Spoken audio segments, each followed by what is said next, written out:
Hey guys, and welcome to another episode of Coffee Chats with Toby. Today, we're going to go through the difference between training and exercise and training a muscle.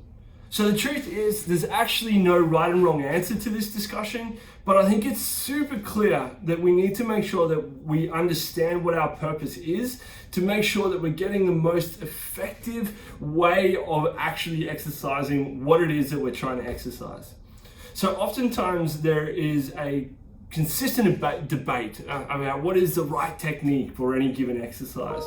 And I think what is really important is for us to kind of understand the purpose that someone is exercising before actually delving into the depths of this argument.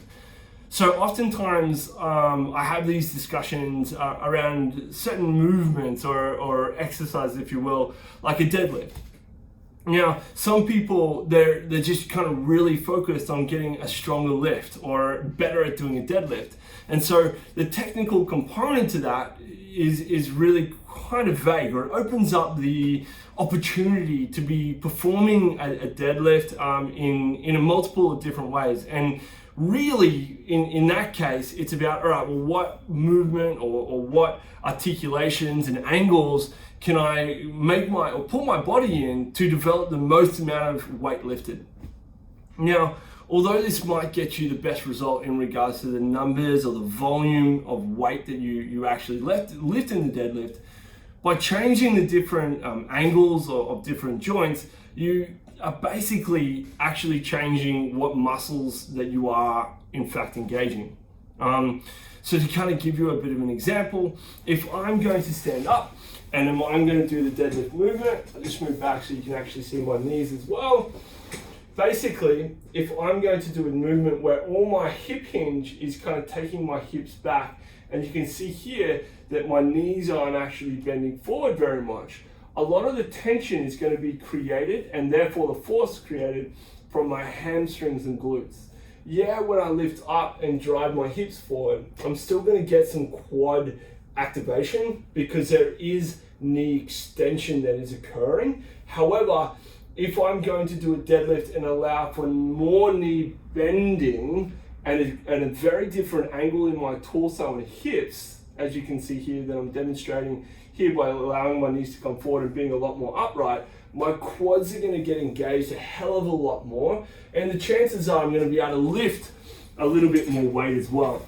So what's really important for me to understand before actually going in and deciding what is the perfect technique for me to be able to perform that deadlift is, what is my purpose? What am I actually trying to achieve here? Am I trying to achieve greater hamstring strength, greater glute strength, more power through my hip hinge? Or am I trying to develop a bigger lift or a bigger weight lifted for the deadlift exercise? Now, I think that's really important for the obvious reasons that I've just kind of suggested. But when we go deeper and deeper into this, it's kind of almost an outside-in approach opposed to an inside-out approach.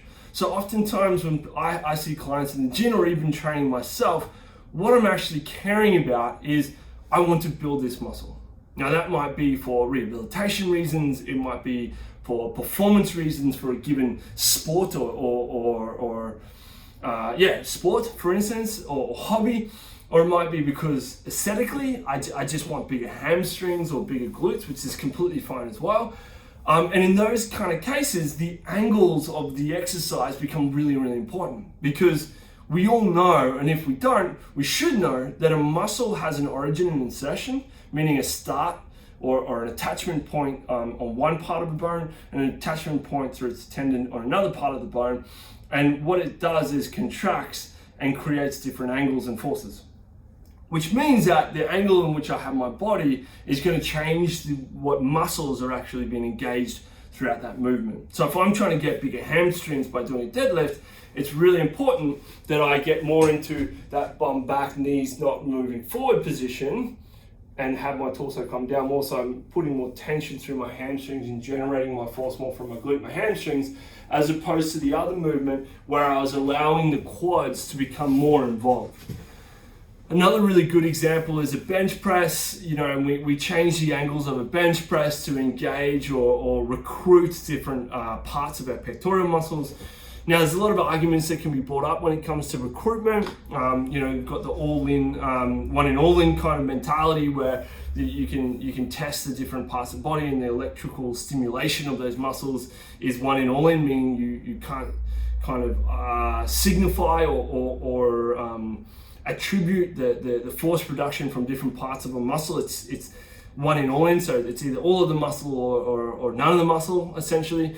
But there is a whole bunch of biomechanical arguments to that by the force production is going to change by the angle. So I'm getting super complicated here, and I'm not trying to show off my knowledge by any means, but what I am trying to do is explain to you that there's many ways to skin a cat. So a bent over row, for instance, I hear a lot of people or see a lot of people talking in the gym around what is the right technique for a bent over row. And my immediate question to them is, all right, well, what's your purpose? Are you trying to lift a heavier bent over row, or are you trying to target a muscle? And when they say, oh, look, I'm trying to target a muscle, I go, wonderful, all right, well, that helps me a lot.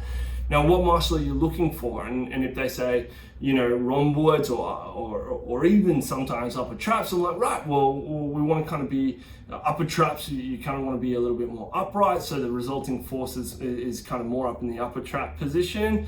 This is my body, by the way. Or if I'm really trying to get lower traps and really get a lot of rhomboid or scapular retraction kind of thing, I might choose to kind of be on a little bit more of a bent over position. So be more of a bent over position, so that when I'm contracting, I'm getting a lot more engagement in my lower traps because the angle is a lot less acute. Whereas in this position, I'm going to be kind of doing a lot more shrugging kind of motion and engaging my upper traps. So essentially what I really wanted to kind of focus in on in this video is be very clear on the reason why you're going to the gym or exercising. I think too many people just exercise because they know it's good for us. And look, that's okay. But it's not okay if then you're judging your exercise based on the results you're getting, and you're kind of questioning if you're getting results or not. And if you're not getting bigger in a certain muscle that you thought you were training, well, at the end of the day, you can't really blame the exercise. You kind of have to blame yourself because you haven't been really purpose driven. You haven't decided what it is that you're going into training.